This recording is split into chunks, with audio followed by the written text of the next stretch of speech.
The Passion of our Lord Jesus Christ according to Mark. It was 2 days before the Passover and the festival of unleavened bread.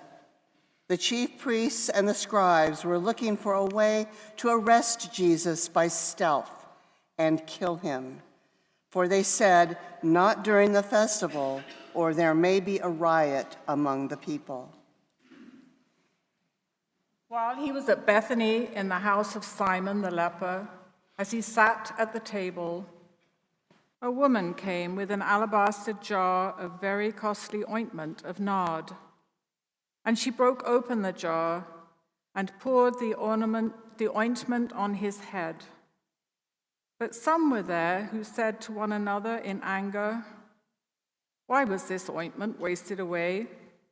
For this ointment could have been sold for more than 300 denarii and the money given to the poor." And they scolded her. But Jesus said, "Let her alone. Why do you trouble her? She has performed a good service for me. For you always have the poor with you, and you can show kindness to them whenever you wish, but you will not always have me. She has done what she could. She has anointed my body beforehand for its burial. Truly I tell you, wherever the good news is proclaimed in the whole world, what she has done will be told in remembrance of her." Then Judas Iscariot, who was one of the 12, went to the chief priests in order to betray him to them. When they heard it, they were greatly pleased and promised to give him money. So he began to look for an opportunity to betray him. On the first day of unleavened bread, when the Passover lamb is sacrificed, his disciples said to him, "Where do you want us to go and make the preparations for you to eat the Passover?" So he sent 2 of his disciples, saying to them, "Go into the city, and a man carrying a jar of water will meet you. Follow him, and wherever he enters, say to the owner of the house, 'The teacher asks, where is my guest room, where I may eat the Passover with my disciples?' He will show you a large room upstairs, furnished and ready. Make preparations for us there." So the disciples set out and went to the city and found everything as he had told them, and they prepared the Passover meal. When it was evening, he came with the 12. And when they had taken their places and were eating, Jesus said, "Truly I tell you, one of you will betray me, one who is eating with me." They began to be distressed and to say to him one after another, "Surely not I." He said to them, "It is one of the 12, one who is dipping bread into the bowl with me. For the Son of Humanity goes as it is written of him, but woe to that one by whom the Son of Humanity is betrayed. It would have been better for that one not to have been born." While they were eating, he took a loaf of bread, and after blessing it, he broke it, gave it to them, and said, "Take, this is my body." Then he took a cup, and after giving thanks, he gave it to them, and all of them drank from it. He said to them, "This is my blood of the covenant, which is poured out for many. Truly I tell you, I will never again drink of the fruit of the vine until that day when I drink it new in the kingdom of God." When they had sung the hymn, they went out to the Mount of Olives, and Jesus said to them, "You will all become deserters, for it is written, 'I will strike the shepherd, and the sheep will be scattered.' But after I am raised up, I will go before you to Galilee."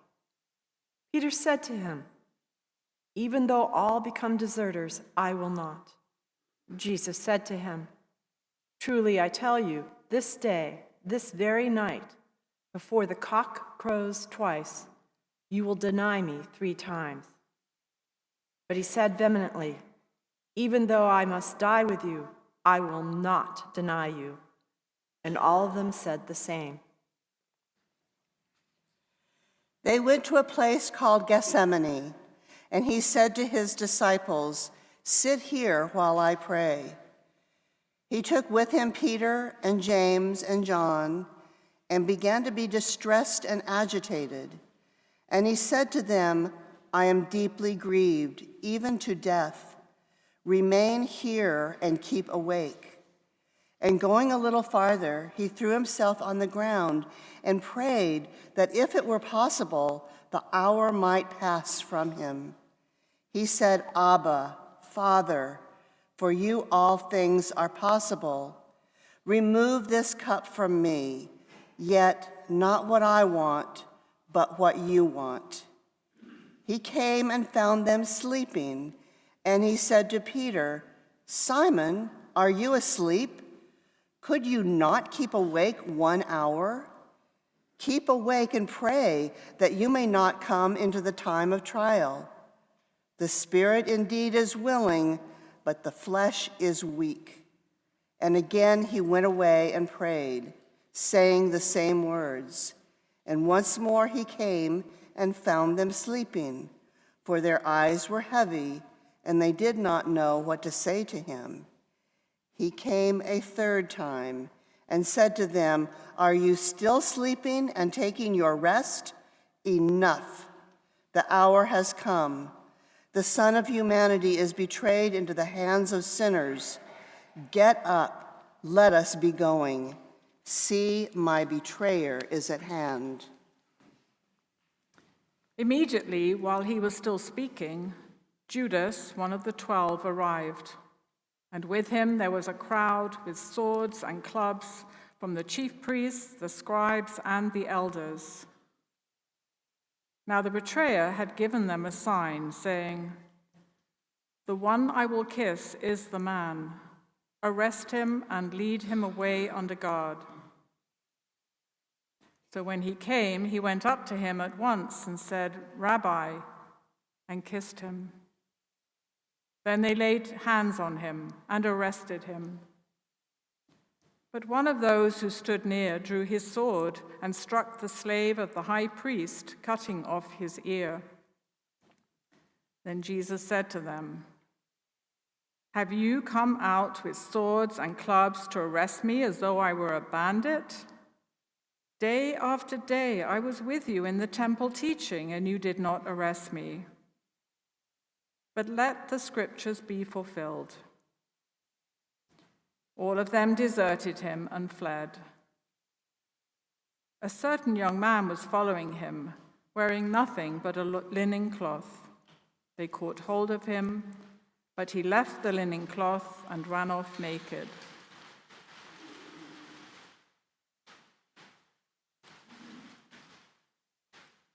They took Jesus to the high priest, and all the chief priests, the elders, and the scribes were assembled. Peter had followed him at a distance, right into the courtyard of the high priest. And he was sitting with the guards, warming himself at the fire. Now the chief priests and the whole council were looking for testimony against Jesus to put him to death, but they found none. For many gave false testimony against him, and their testimony did not agree. Some stood up and gave false testimony against him, saying, "We heard him say, 'I will destroy this temple that is made with hands, and in 3 days I will build another, not made with hands.' But even on this point, their testimony did not agree. Then the high priest stood up before them and asked Jesus, 'Have you no answer? What is it that they testify against you?' But he was silent and did not answer. Again, the high priest asked him, 'Are you the Messiah, the Son of the Blessed One?' Jesus said, I am. And you will see the Son of Humanity seated at the right hand of the power and coming with clouds of heaven." Then the high priest tore his clothes and said, "Why do we still need witnesses? You have heard his blasphemy. What is your decision?" All of them condemned him as deserving death. Some began to spit on him, to blindfold him, and to strike him, saying to him, "Prophesy." The guards also took him over and beat him. While Peter was below in the courtyard, one of the servant girls of the high priest came by. When she saw Peter warming himself, she stared at him and said, "You also were with Jesus, the man from Nazareth." But he denied it, saying, "I do not know or understand what you are talking about." And then he went out into the forecourt.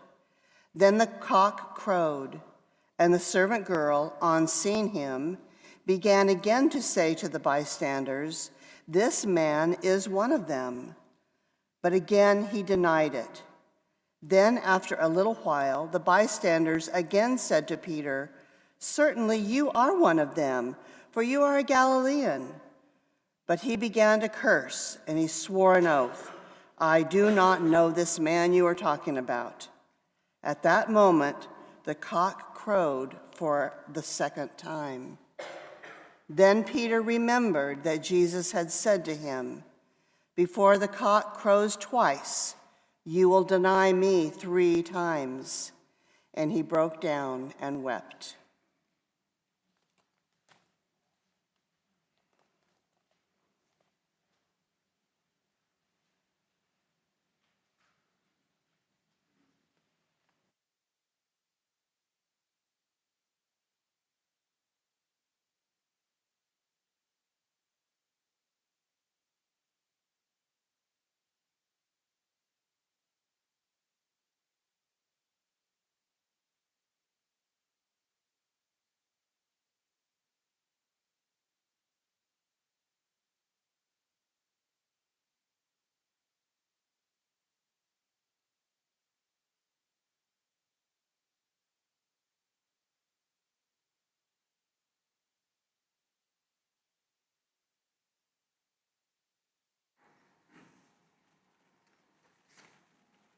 Good morning.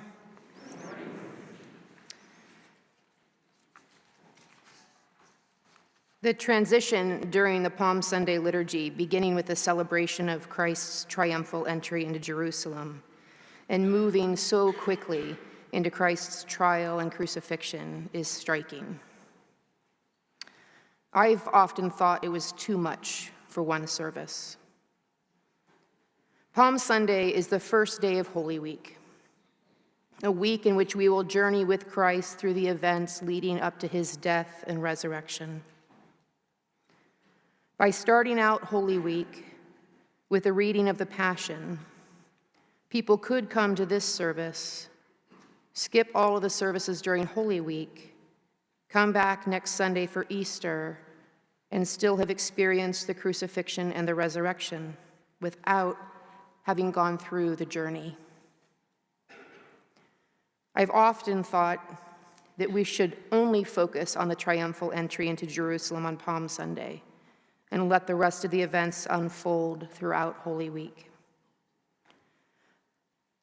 However, the more I experience this juxtaposition, the more I understand the importance of including both events in one service. By participating in the blessing and procession of the palms, and then immediately participating in the reading of the Passion, we fully experience the reality that the same people in the crowd who were shouting Hosanna will soon be the people shouting Crucify him. It forces us to ask the question, what happened that moved these people in such a short period of time to celebrate Jesus' arrival one day and be ready to crucify him so shortly after he had arrived? It's easy for us, as people who know the whole story, to look at those who were present and judge them for their choices. We may be tempted to view these people as easily swayed or naive or cruel. Certainly, there were people who were integral in setting the events leading up to the crucifixion in motion, who were acting out of self-interest, intent on keeping their positions of power intact. But I don't believe that every single person in the crowd who was demanding that Jesus be put to death shared these same motives. This was not a crowd of people who truly understood that Christ was the Son of God, who had come to save the world, and decided to kill him anyway. They believed the people who said Jesus was a threat to them, and they acted out of their fear. They thought they were acting for the good of their community. No doubt, many of them regretted their choices later. The same thing can happen to us.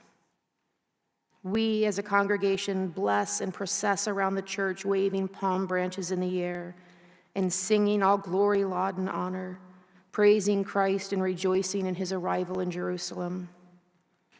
And as a congregation, we will participate in the second part of the reading of the Passion. We actively take on the roles of the people in Jesus' time who shouted, Hosanna, and who then shouted, crucify him. The people in the story represent us. We have the same human frailties, the same human psychologies, the same temptations. Just like the people in the crowd, we too have the capacity to act out of our fear. We too desire to act in a way that we believe is best for our community. We too have leaders in our community in whom we trust to give us accurate information on which we may base our decisions when it comes time for us to cast our vote. And sometimes we get it wrong. We make mistakes. We make decisions that seem right in the moment, but which we later realize have consequences that we did not intend.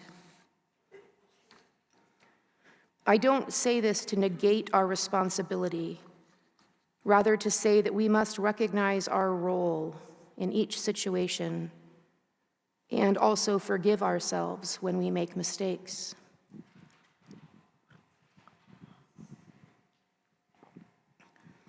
I can remember talking with a friend, who was a parishioner actually, when I was in Salt Lake City. He had a very high standard for what he considered to be good theater. But he had gone to a play at a community college because his son, who was in the theater program, had helped build the set for the production. It was a modern interpretation of a very classic story. It was Romeo and Juliet in space. My parishioner thought the play was absolutely dreadful. He had a high standard, and this play had not met it. He went to the reception after the play where he talked to one of the actors. She was a 40-year-old Mormon woman, mother of 8, who waited to go back to school until her children were all old enough to be in school themselves.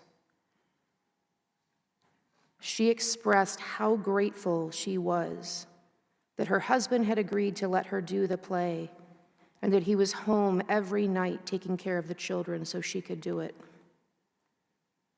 The conversation changed my parishioner's whole perspective. Before, he had only been judging the quality of the story and of the acting, but now he recognized how significant this play was for all of the people involved.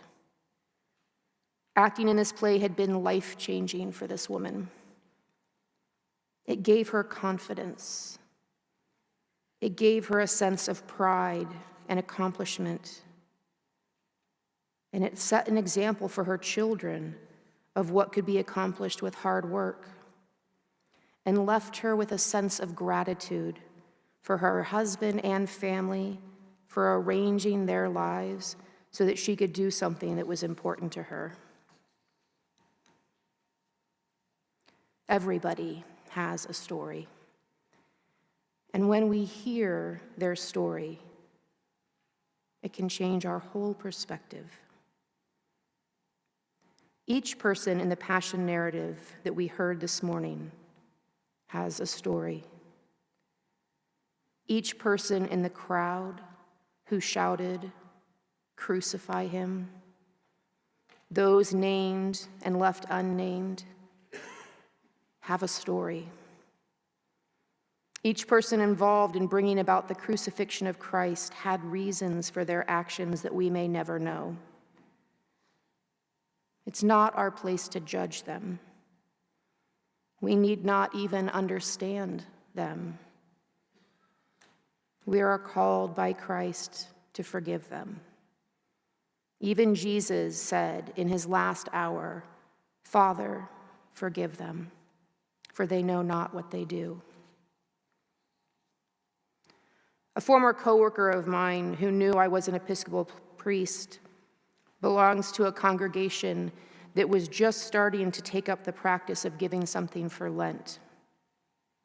And I was curious as to whether it was a trend or what the motivation was behind this.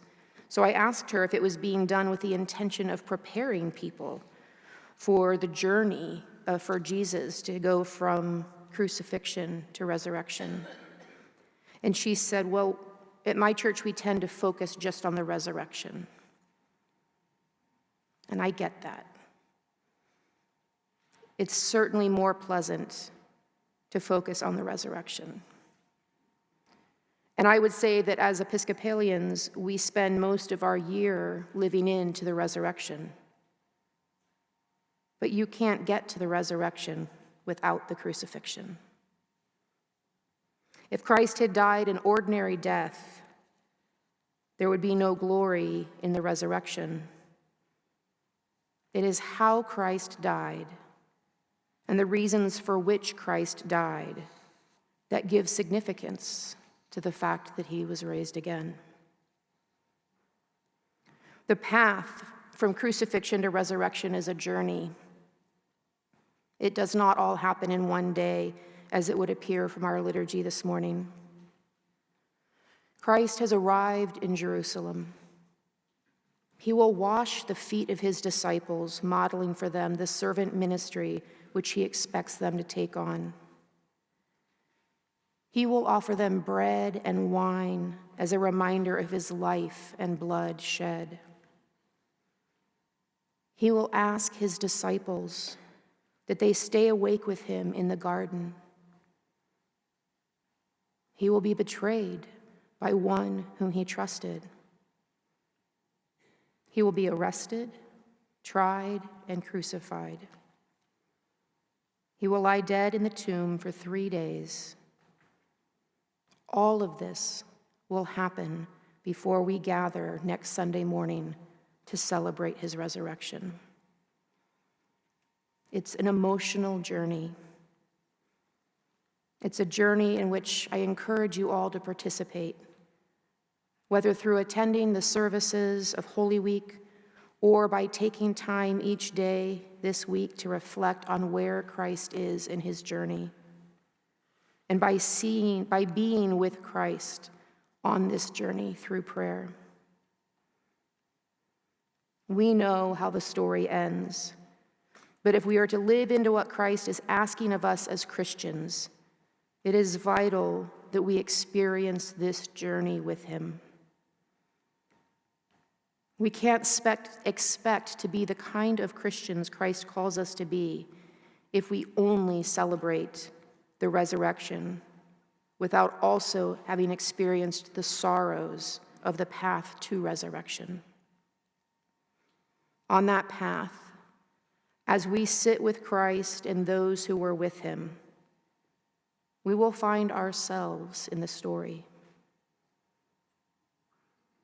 As we experience Christ continually forgiving those who have denied him, betrayed him, killed him, may we too find the strength to forgive. As we see Christ's forgiveness of others, may we also accept Christ's forgiveness of us, and may we offer ourselves the same forgiveness. Each person has a story,